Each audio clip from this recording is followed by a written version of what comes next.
fazer jornalismo hoje também é desconstruir fake news. E, portanto, os polígrafos da vida e todas estes grupos que fazem um trabalho mesmo muito sério e muito importante de combater a desinformação, fazem um jornalismo mesmo muito relevante, com um papel social muito importante, não é? E isso dá trabalho, isso dá imenso trabalho, é muito desafiante, porque às vezes as histórias são mesmo muito bem construídas e bem plantadas. Há outras que são muito fáceis, mas há umas que são muito difíceis. E, por exemplo, a história dos deepfakes, dos vídeos que estão cada vez melhores e cada vez mais bem feitos, é muito preocupante. Daqui a uns anos, como é que isto estará?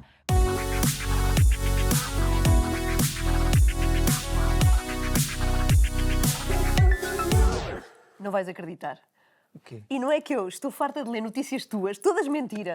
Acontece, é verdade. Acontece com alguma frequência. Não só sobre mim, mas em geral. Agora, com estas fake news, nós também já não sabemos bem o que é verdade e o que é mentira, não é? Sim, ainda por cima, imagina, como é que é a pergunta, é que eu vou saber se aquilo que eu li sobre ti é verdade ou não. Não sei, não sei. Sei lá, como é que se sabe que uma notícia é credível? Não sabemos, mas é isto que nós vamos discutir hoje aqui no Digitalmente, um videocast da Vodafone e hoje como convidada Mafalda Anjos. Olá, muito bem-vinda. Olá. Jornalista há mais de Obrigada. 25 anos. Obrigado por teres aceito o convite. E vamos falar muito de fake news e, sobretudo, como é que podemos saber se uma notícia é verdadeira ou não. Mas, antes de mais, a tua vida não era para ser de jornalista. Pelo que sabemos, tu tiraste Direito. É verdade, eu tirei Direito, queria ser advogada, mas tinha sempre aquela dúvida, será que isto de ser jornalista não é mais giro? Ainda estagiei para Direito, tenho a cédula, mas depois fui experimentar o que era esta vida de jornalista e mal pus os pés numa redação, Ana, fiquei apaixonada e nunca mais quis fazer outra coisa. E quais é que são as diferenças hoje em dia do jornalista desse tempo para agora? É todo um mundo de diferença. Há 25 anos nós não tínhamos internet em todos os computadores. Havia um computador com internet na redação e era usado à vez, não é? Corríamos, quem é que pode pesquisar? Fazíamos uma pesquisa e apareciam 3 coisas, meia dúzia de coisas. Eu ainda sou do tempo em que era preciso ir aos arquivos, consultar, queríamos fazer um artigo, íamos consultar os arquivos, as enciclopédias, Mas que arquivos de os quê? livros, Por exemplo, há o 25 arquivo do Diário de Notícias, o arquivo do Expresso, os jornalistas. Eu comecei a estagiar numa revista de economia que ainda é a revista Exame, além dos arquivos próprios que todos os jornalistas produziam e que emprestavam aos jovens estagiários e tal, consultávamos os arquivos maiores e melhores que existiam em Lisboa, que era o do Expresso e do Diário de Notícias. Íamos lá bater à porta, íamos fazer uma pesquisa, e era uma coisa ultra trabalhosa. Portanto, é o luxo de poder fazer jornalismo hoje, pesquisando na internet, e aquilo devolver-nos um conjunto de respostas potencialmente úteis, nem sempre úteis, algumas podem ser enganadoras e aí também está o problema, é mais difícil nesse sentido porque tens que saber filtrar melhor os conteúdos que te devolvem, mas quer dizer, é um luxo, facilita muito, agiliza muito o trabalho. O problema é que depois também dá asa a disparates. Claro, mas, por exemplo, naquela altura falamos muito de fake news e tal, e já vamos explorar mais o tema, mas também havia, de certeza, ou é um problema de agora? Havia era de outra maneira? Ana, sempre existiram. Pois. As fake news sempre existiram, mas eu acho que é importante nós definirmos e arrumarmos os conceitos. E nisso os ingleses são muito bons porque têm 3 palavrinhas distintas para falar de coisas que não são exatamente a mesma coisa. Nós costumamos usar fake news, a palavra instalou-se, não é? Na gíria comum, mas entretanto a palavra foi apropriada muito pelos políticos quando lhes são atribuídas notícias desagradáveis. Exatamente. E dizem, isso são fake news. E portanto os académicos dizem, vamos deixar de usar a palavra fake news porque esta é uma palavra que tem esta conotação política e é usada de várias maneiras distintas. Hoje em dia há depois a palavra disinformation e misinformation, ou seja, desinformação, e também é utilizada em português e na Europa, disinformation, e depois misinformation é o que eles utilizam para referenciar notícias que são erradas, que têm factos falsos, mas que não são plantadas propositadamente para sortir um determinado efeito, que é o caso da desinformação e também das fake news. O que têm em comum é o facto de não serem meros lapsos ou erros que sempre aconteceram, ao longo dos tempos. Sempre que se dá uma notícia ou faz jornalismo é normal haver lapsos, de darmos informações erradas. Isto é um pouco mais à frente, é um pouco mais do que isso. É notícias erradas, mentiras, plantadas, publicadas e divulgadas com o intuito de alcançar um determinado objetivo. Pode ser de vários tipos. Pode ser o objetivo, por exemplo, político pode ser ou pode ser um objetivo meramente comercial. Ganhar dinheiro com uma notícia falsa. Por exemplo, com uma notícia falsa sobre isso sempre houve. o Zé Condessa. Na política sempre Sempre houve. Ou houve. seja, para Isso. puxar mais para aqui, para puxar mais para ali. A Diz-se- propaganda mediática. Pois. Exato. E há fake news históricas muito famosas. Por exemplo, o The New York Sun, o jornal americano, publicou uma notícia que dizia, de primeira página, manchete, que dizia que havia vida na Lua. E até tinham assim umas fotografias totalmente ridículas aos olhos de hoje. E era um jornal novo, queria-se dar a conhecer, começou a ter assinaturas, isto em 1800 e qualquer coisa, 30 e tal. E foi a maneira que entenderam razoável de se dar a conhecer foi através de uma mentira. E depois vieram assumir e dizer, não, isto era uma brincadeira, era uma mentira, nós queríamos era Ficar conhecidos. ficar Mas, conhecidos. entretanto, já tem o Portanto, palco, imagina exato. como é que isto, na altura pareceu-lhes boa ideia. Hoje seria um disparate, não é? Porque ficavas imediatamente conotado como uma mentira. A conquista do mundo do Orwell também, aquela encenação toda. Exatamente. É uma super fake news. Uma super fake news, mas depois há outras muito grandes, que têm muito a ver. Há vários tipos de fake news ou desinformação. A propaganda, que tu dizias, que tem intuitos políticos. Há o intuito Teorias monetário da também. conspiração, não é? Grandes teorias da conspiração que tentam encontrar um sentido para coisas que nós não conseguimos bem explicar, e esse sentido normalmente tem sempre a ver com uma grande orquestração do mundo ou de uns poderosos para tentar condicionar as pessoas que são manipuladas. No fundo são isso as teorias da conspiração. Há o clickbait, que é um título que é enganador, que visa apenas que as pessoas carreguem naquele título para entrar lá Isto dentro, porque depois... se ganha muito dinheiro com isso, não é? É importante também explicar essa ideia do porquê do clickbait. Que é uma Claro, coisa porque que... depois quem está a publicar essa notícia tem publicidade e ganha com o clique, independentemente Exatamente. depois das pessoas É entrarem o lá parecido dentro. é o parecido com a foto na lua que falaste, não é? É isso, No fundo, pois- vais ganhar depois com isso. Entram lá dentro e veem, só com o clique, não é preciso passar do primeiro ecrã, como se diz, não é? Há um primeiro ecrã, segundo ecrã, terceiro ecrã, já estão a ganhar dinheiro com aquilo, e depois a verdade é que também não há sistemas eficazes de fiscalização e de punição desta difusão de fake news. É Exato. muito difícil. E o dinheiro que foi ganho está ganho. Sim, Muitas claro. vezes são empresas situadas em paraísos fiscais que não conseguem chegar a elas ou são difíceis de alcançar e, portanto, nunca há propriamente responsabilização por aquilo. Na tua opinião, o que é que aconteceu nestes anos todos de jornalismo em que é mais fácil ou calha melhor, pelos vistos é o que parece, procurarmos a desinformação que nos traz algum lucro do que menos lucro e fazermos com brio o nosso trabalho? Ou seja, eu não acredito que um jornalista queira fazer mal. Mas de onde é que nasce esta necessidade de, às vezes, de existir uma trapaça, digamos assim, para que, pronto, ao menos depois já consigo ter a atenção de quem quero? É o existir tanta informação que, de repente, és cada vez mais pequenino e tens que te sobressair? Eu acho e há estudos que comprovam que grande parte ou a esmagadora maioria da desinformação, das fake news, não são feitas por jornalistas. Jornalistas cometem erros e têm códigos de conduta e métodos de fiscalização próprios que garantem que esses erros depois são corrigidos. Em princípio, isso deve acontecer. Uma notícia falsa que saia sobre qualquer um de nós, se for falsa, Desmentido, claro. nós temos... Óbvio. Agora, é verdade que os desmentidos depois têm sempre uma tração muito menor e eu até vos posso dar números sobre isso. Mas para responder à tua pergunta, a maior parte das notícias falsas não são feitas por jornalistas nem por órgãos de comunicação social. São feitas por outras entidades, que não são entidades ou órgãos, são entidades comerciais, são empresas, são pessoas que querem ganhar dinheiro com a publicidade. Mas quanto Ou dinheiro? são Quando falamos de milhões, dinheiro é mas muito. quando falamos em milhões, quando falamos nestas coisas são milhões. Exato. A indústria das fake news é uma indústria multimilionária. E isto acontece hoje graças às redes sociais, que amplificam de uma forma ultra rápida e muito eficaz tudo o que são estas notícias, que são notícias que são construídas para serem golosas. As fake news são golosas e isto é uma coisa engraçada, são apetitosas, dá vontade de clicar, de entrar lá dentro, e porque são golosas, depois também são difundidas muito mais rapidamente. Quando eu digo que elas são golosas porque as pessoas partilham mais, e são golosas porque elas depois viajam mais rápido na internet e nas redes Pois, sociais. Claro. E então há dados interessantes que dizem que as fake news têm a probabilidade de chegar 6 vezes mais rápido a 1.500 pessoas do que uma notícia verdadeira.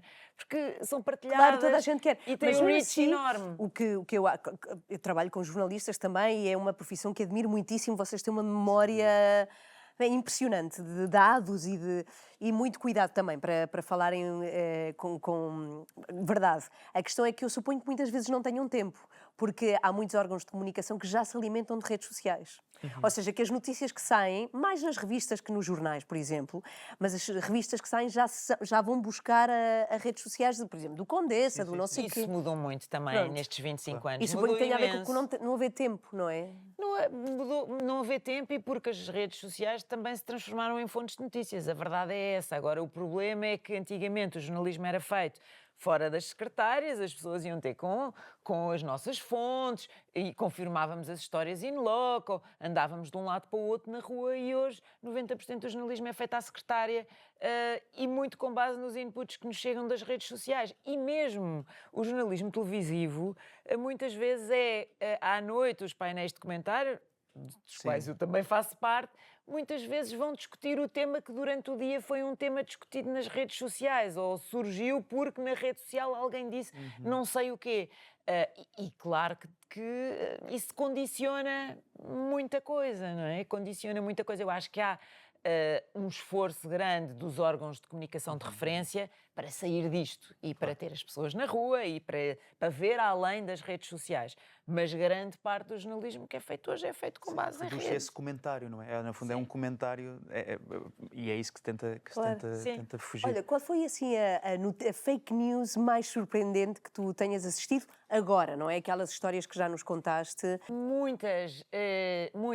Há fake news que se colam de tal maneira às pessoas que vivem para sempre. Eu estou-me a lembrar, por exemplo, de uma que eu lembro-me de a ouvir enquanto era miúda e de se continuar a ouvir, e ainda agora, no centenário de Mário Soares, se ouviu. O Mário Soares foi provavelmente um dos políticos portugueses que foi primeiro vítima de fake news. Vítima no sentido de divulgarem, plantarem notícias erradas sobre ele propositadamente para o atingir. Todos os políticos são, mas este muito. E, por exemplo, a ideia de que ele pisou a bandeira de Portugal foi uma coisa que eu lembro-me de ouvir em pequena, na minha família, com orientações políticas distintas de um lado e do outro. Aquilo era uma acusação que de um lado saltava para o outro. E ainda agora, no centenário dele, voltámos a ouvir a mesma fake news, que é uma coisa Mas muito sabes que é mentira. impressionante. Sabes que não aconteceu. Sabe-se que não aconteceu, jamais em tempo algum, mas é uma coisa que ainda persiste. Mas sei lá, ainda agora, neste momento, em Portugal e na Europa e no mundo, há fake news gigantescas acerca da comunidade imigrante. É um tema que é muito alvo de fake news. Tu entras, eu tenho feito muitos trabalhos e muitos artigos e muitas capas e muitas histórias sobre redes sociais. É uma área que eu estudo há muito tempo. Aliás, eu fui coautora de um livro, mal acabei o curso que tinha a ver com o direito da internet e da informática, por sempre que gostei muito. E o tema da imigração é um tema que está em todas as redes sociais. Abres o TikTok, por exemplo, que é uma rede social onde não imaginas que podem estar estas coisas, e tens vídeos com pessoas racializadas em que fica subentendido que são pessoas racializadas a cometer crimes, a roubar, a bater, e que às vezes até não é dito, mas fica subentendido que é na cidade X, no sítio Y, e não é. Nada daquilo é verdade. São vídeos de episódios que aconteceram não sei onde e que de repente são sempre as mesmas imagens utilizadas como se fossem naquela Naquele precisa momento, cidade claro. ou naquele preciso país. E o trabalho do jornalista é cada vez mais cansa-se no ter que desmentir do que ter que informar.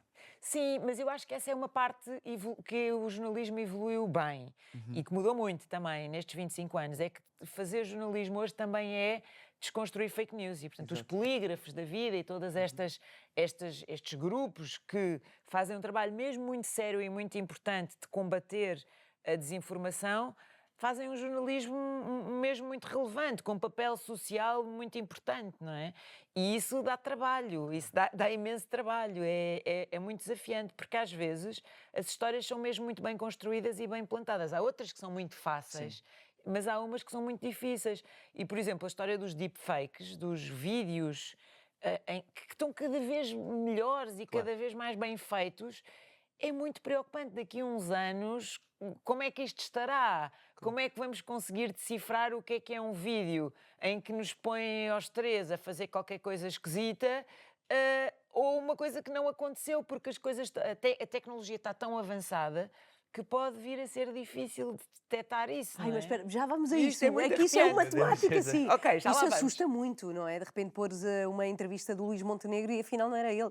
Mas pronto, já lá vamos. Mas no que toca às notícias, realmente tem importância na vida das pessoas? Qual é o papel social da informação?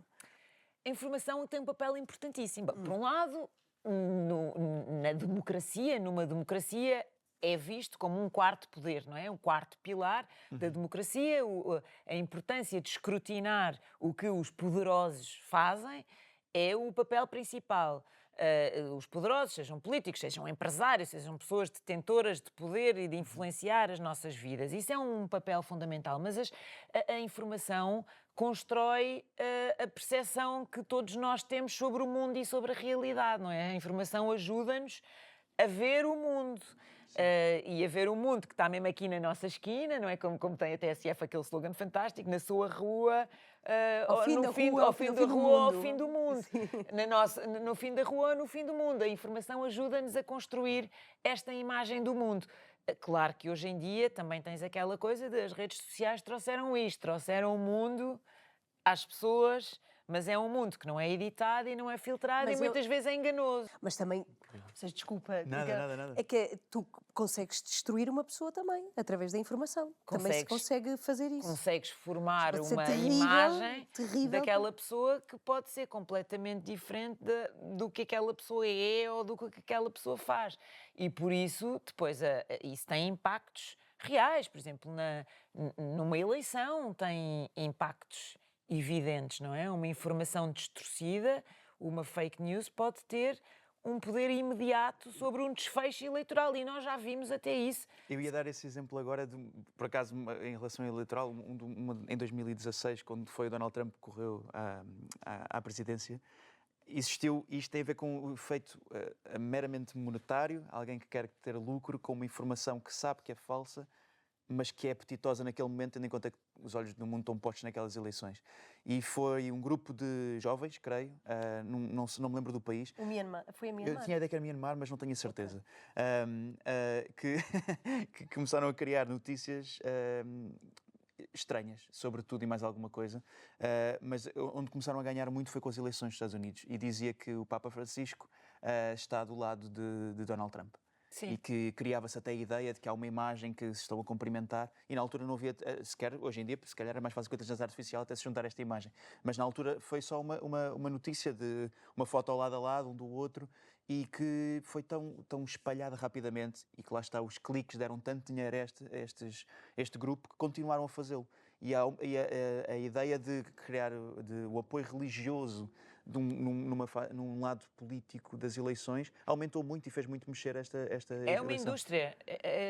Os fake news são uma indústria, realmente, não é? É uma coisa muito, muito impressionante Como é que se combate isso? Ou seja, porque lançar é muito mais fácil uma mentira ser espalhada, como já falámos, do que uma verdade. Aliás, a verdade depois não é tão apetitosa e um desmentido, se calhar, não é tão Há espalhado. verdades Demora muito mais tempo. apetitosas, mas não Certo, todas. mas normalmente se é um desmentido, Pois é, se é um downgrade, se tu andas um bocadinho para baixo em relação ao que te disseram antes, não é tão bom.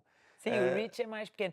O Churchill tem uma frase ótima que diz que a verdade mal tem tempo, a mentira dá a volta ao mundo antes da verdade ter tempo de vestir as calças. E ele disse isto enquanto só tinha jornais, rádio e uns panfletos que mandava lá pelos aviões durante a guerra. Hoje em dia é muito mais do que isso, quer dizer, a mentira dá a volta ao mundo e a verdade ainda não abriu a pestana, não é ter tempo de vestir as calças, é não abriu a pestana, ainda não percebeu que a mentira já deu a volta ao mundo. E como é que se combate isso? Eu acho que há uma forma, quer dizer, há todas estas formas de estruturas que fazem, poligrafam Sim. o que é dito, o jornalismo e tal, mas há uma coisa que é fundamental e é por isso é que este programa é importante, que é a literacia digital e mediática. Todos nós temos que ser, eu costumo dizer isto muitas vezes, e aliás escrevo isso num livro que escrevi, digo isto aos meus filhos a toda a hora, digo isto aos meus pais, porque, atenção, há um número que diz que os maiores difusores de fake news não são os jovens, mas são as pessoas com mais de 65 anos, que têm 7 vezes mais probabilidade de difundir fake news, caem mais nestes engodos, mas todos nós temos que ser detetives de fake news, todos nós temos que fazer este trabalho de esta história, será que é mesmo assim? Isto é verdade? Isto é bom demais para ser verdade ou é mau demais para ser verdade?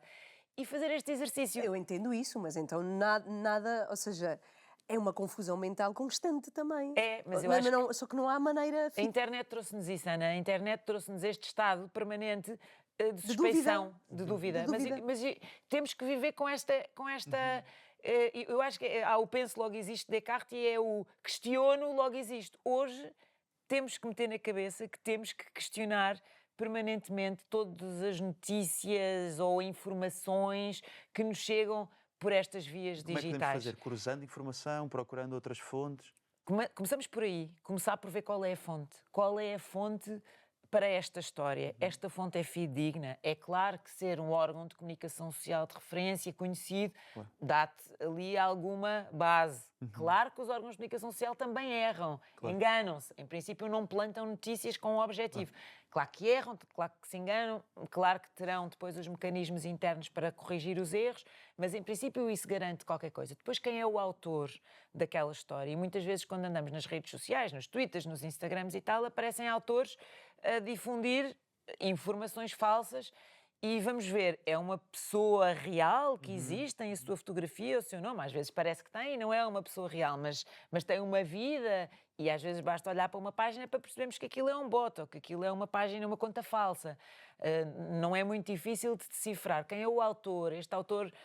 Depois vamos fazer então o double check, vamos googlar, vamos pesquisar e às vezes aí reparas, aparece logo aquela notícia desmentida e percebe-se imediatamente que aquilo não é verdade. Depois há uma técnica mesmo importante, só para dar esta chega, que é uma imagem. Quando a notícia falsa assenta numa imagem, a pessoa pode guardar aquela imagem, vai ao Google e faz uma pesquisa reversa de imagem, ou seja, faz upload daquela imagem no Google Images e se ela já foi usada devolve antes. aquela imagem, o Google Images devolve-te aquela imagem e vê onde é que ela já foi usada. E percebes, bom, se calhar isto afinal não é bem assim, Não é bem verdade, esta imagem já foi usada noutros contextos. Embora agora com a inteligência artificial fazemos as imagens que quisermos, já lá vamos. Isto é punido, ou seja, inventar uma fake news sobre alguém e divulgá-la é punido por lei? Em teoria, o que se passa no digital devia ser punido da mesma forma do que o que se passa no mundo físico. A regra, os códigos e as leis não distinguem se a difamação... quer dizer, por acaso até distinguem quando amplifica muito, até isso pode ser um fator que penaliza mais a pessoa, depois agravante para a pena. Mas em princípio, uma difamação é uma difamação.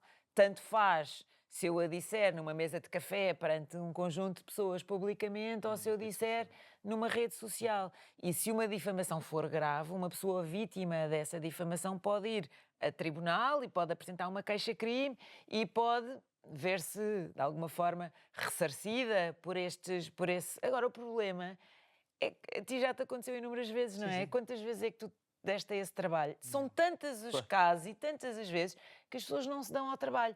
Quando se dão ao trabalho, por exemplo, o José Pacheco Pereira deu-se ao trabalho de instaurar um processo, fazer uma queixa e ganhou contra uma pessoa que por acaso até era um professor na Faculdade de Direito de Lisboa, imaginem. E ganhou. É possível ganhar, só que isso dá trabalho, gasta-se dinheiro, tens dor de cabeça, chateias, as pessoas não estão para isso. Não Claro, estão para claro que isso. sim. E é tudo muito rápido. Ou seja, uma depois- fake news e- dura pouco tempo. Sim, Se e vier depois- outra mais apetitosa. Sim, e depois quando são estas coisas, nas tais indústrias, nas tais máquinas de fake news que estão num país qualquer com a sede, não consegues, por um lado, descobrir quem é o autor daquilo. Se for uma empresa ou uma coisa assim, a sede está num paraíso fiscal qualquer e Mas muitas vezes existem é essas fábricas? um apartado num sítio qualquer. Existem estas E tu podes fábricas. encomendar um trabalho a essas fábricas? Podes Mas comprar. onde? Como existem Uau. essas fábricas? Isto existe, não é? Esta Incrível. coisa de eu agora quero plantar uma notícia falsa. Cuidado. Tens esquemas para fazer isto. Mas Mas tu agora- sabes Pagas. fazer isso? Sabes como se contacta uma fábrica destas? Se tens o número. Estão nas páginas Ana, amarelas. Não vamos dar A esta, Ana não precisava vamos- do número. Não, Ora não então. vamos dar Mas gostava de saber. Mas isto é possível, sim, é possível. Tem um preço e na Dark Web isto é vendável, Claro. assim, não é?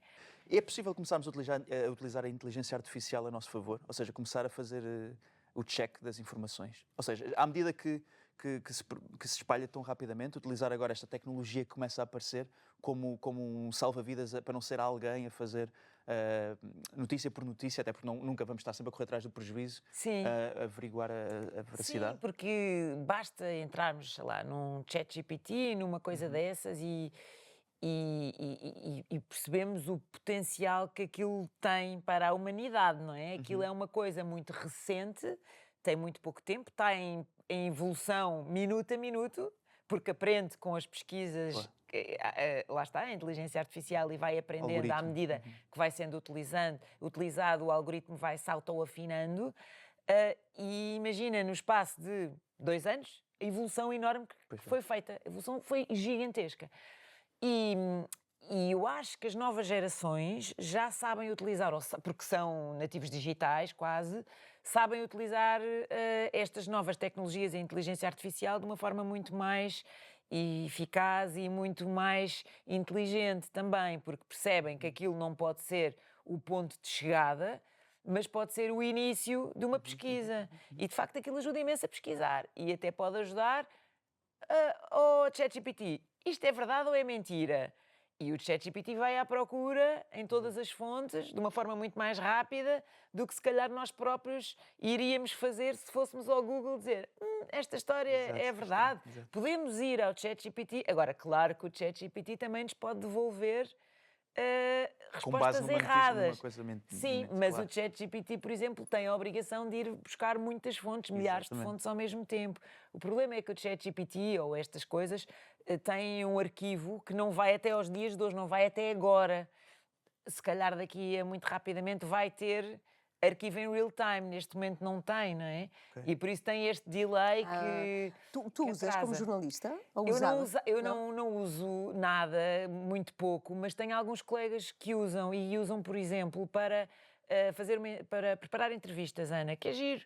É buscar informações sobre um determinado assunto, para ir à procura de informações sobre uma pessoa. Há uma super diferença entre vocês, mais veteranos, jornalistas veteranos, com os miúdos que estão a entrar agora. Há sem dúvida imensa diferença, porque a nossa cabeça, na verdade, vem dos tempos dos arquivos em papel, é tudo muito diferente. Claro que eu sempre fui, e muitos dos meus colegas da minha idade, eu vou fazer 50 este ano, são bastante early adopters de tecnologia, porque nós vivemos com os telemóveis o tempo todo e por dever de ofício temos que lidar com estas coisas todas, eu sempre fui muito.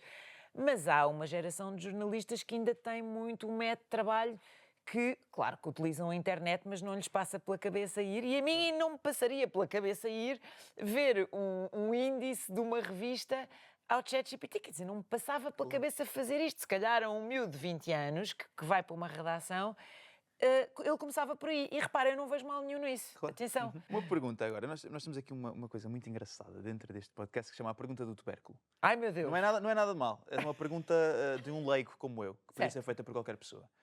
E agora estavas a falar de quando estás a criar e tens a noção do impacto de um título, de uma manchete, alguma coisa. Há alguma que tu tenha, escrita por ti ou por algum colega, que tu tenhas dito isto não pode ser? Que seja demais ou que tenha sido de menos? Alguma coisa que... Muitas vezes. Muitas vezes, E o porquê, aliás, não é? muitas vezes eu não te consigo citar assim nada, mas a vida de um editor começa quando és editor e és responsável por uma secção, ou a vida em última análise de um diretor.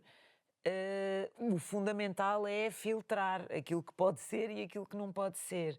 E eu, como diretora, já tive muitas vezes que tomar decisões, diretora ou editora, mas sobretudo como diretora, porque muitas vezes essas coisas vão aos diretores, tomar decisões sérias, dizer esta notícia não tem substância suficiente, não tem força suficiente para ser publicada.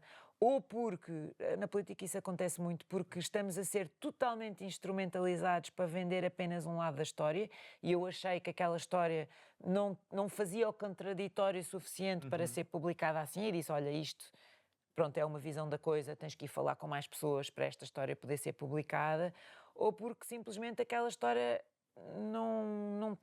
não era sólida o suficiente para poder ser publicada, e não era uma questão de não olharmos para vários ângulos, era mesmo errada, mentira, estávamos a ser instrumentalizados, e os jornalistas têm que fazer esse exercício, às vezes é difícil, Mesmo se e às vezes cabe fores aos diretores ultrapassado e por outro. editores filtrarem isso, não é? Ou dizerem ou chegar-me um título que é um clickbait. Pois é isso. Muitas vezes, mas muitas vezes também acontece que estas coisas escapam aos editores. Porquê? Por causa daquilo que a Ana perguntava no início, isto hoje é tudo tão rápido e é tão voraz, e no online, quer dizer, um online de um jornal ou de uma revista publica dezenas, centenas de histórias por dia. Muitas até nos entram diretamente pelas agências, são publicadas diretamente nos sites, porque a Lusa publica uma coisa, na maior parte dos sites de informação, essa coisa entra publicada diretamente nos sites sem que seja preciso fazer nada. Os editores depois o que fazem é vão buscar essas notícias que já estão publicadas e destacam-nas nas suas homepages, mas elas já lá estão. E por isso, os diretores não são minimamente capazes de filtrar Pois tudo claro, é que que é muita é coisa. publicado. Ou seja, hoje em dia quase que a rapidez é tudo. Sim. Não é? Porque na net tu queres, ou tens já, ou vais para outro sítio procurar. Sim. E, ou seja, beneficia-se muito mais a rapidez que a credibilidade, Sim, infelizmente. na neta, quem dá primeiro Já ganhou. Já ganhou. Muitas vezes a notícia da forma como é dada primeiro e muitas vezes de forma errada já correu o mundo lá está, antes da verdade conseguir ir lá dizer não, esperem lá que eu estou aqui, isto não é exatamente assim. E depois nós, como consumidores de informação, temos que ver, isto é um meio que já meteu água muitas vezes antes, ou é um meio que não costuma meter água e quando dá uma história, esta história é mesmo verdade. Coisas, por exemplo, como morreu não sei quem. Isto já saiu Por acaso, imensas sim, vezes. Falámos contaste uma história. Morreu assim. não sei quem. E aparece muitas vezes. E, E aparece agora aqui uma figura que é o cidadão jornalista.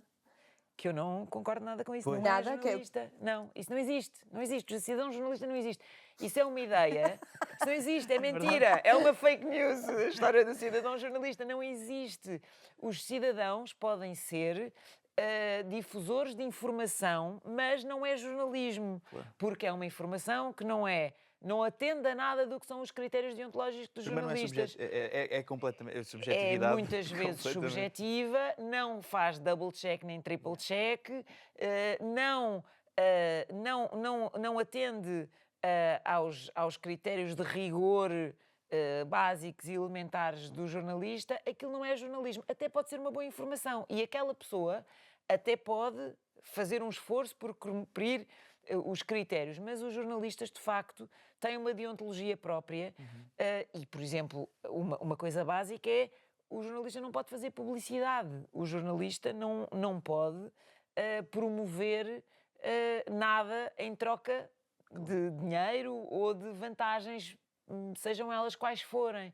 Um cidadão pode fazer publicidade, um cidadão pode dar a sua opinião, em vez de dar um facto. Um jornalista, muitas vezes os jornalistas como eu também dão a sua opinião, mas em espaços de opinião que estão imediatamente identificados como opinião. Nos painéis de comentário, nos artigos de opinião, tem que dizer sempre em cima, opinião, para as pessoas perceberem a diferença entre uma coisa e outra. E de onde é que nasce esta necessidade do cidadão jornalista que tem sempre uma opinião, que finalmente está a revelar, está a desvendar o véu de tudo aquilo que nos estão a querer enganar?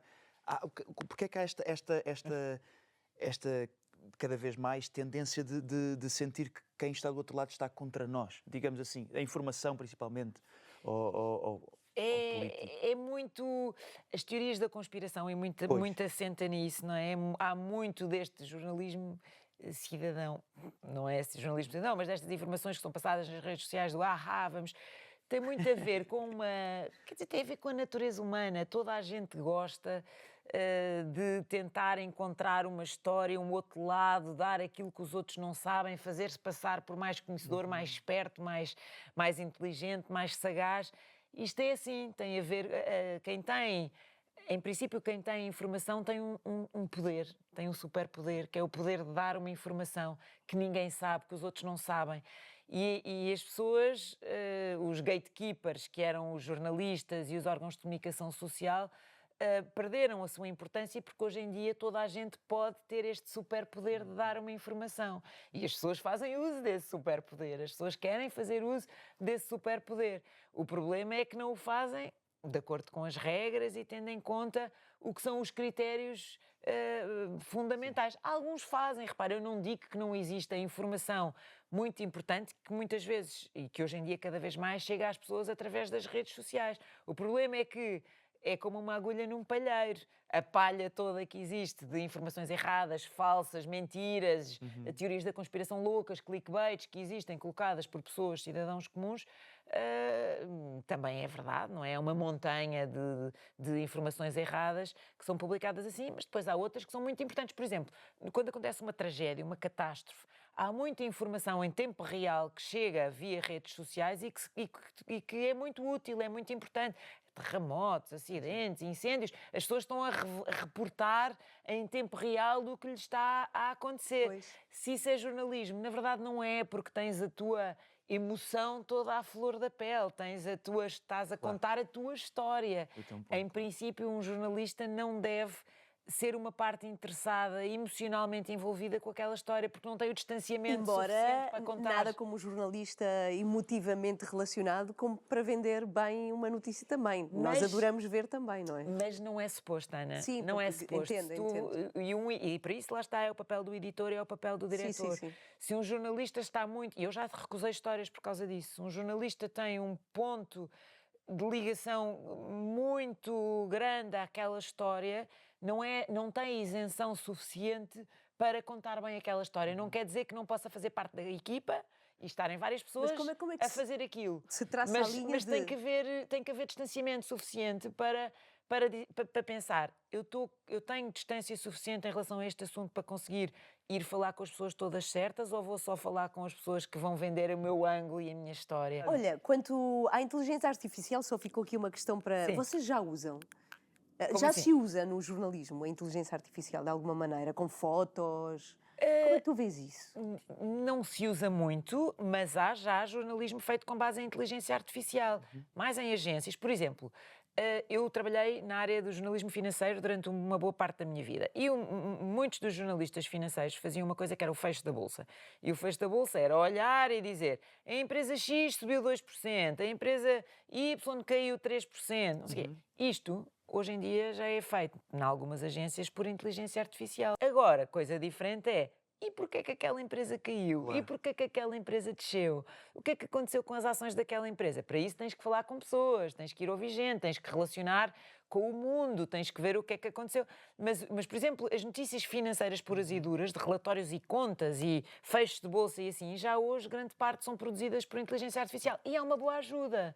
Ou seja, é importante. no fundo é uma ferramenta, é como o Sim. ChatGPT. Tem que É ser uma uma ferramenta do jornalismo Exatamente. e não Mas o ponto final. Mas vai ser cada vez mais introduzido nas redações e no jornalismo como instrumento de trabalho. Em princípio deve ser o... Assusta-te isso? De repente teres Não, porque eu pessoas sou... a falar que podem não ser. Não, isso também. E também há pivôs a ler notícias.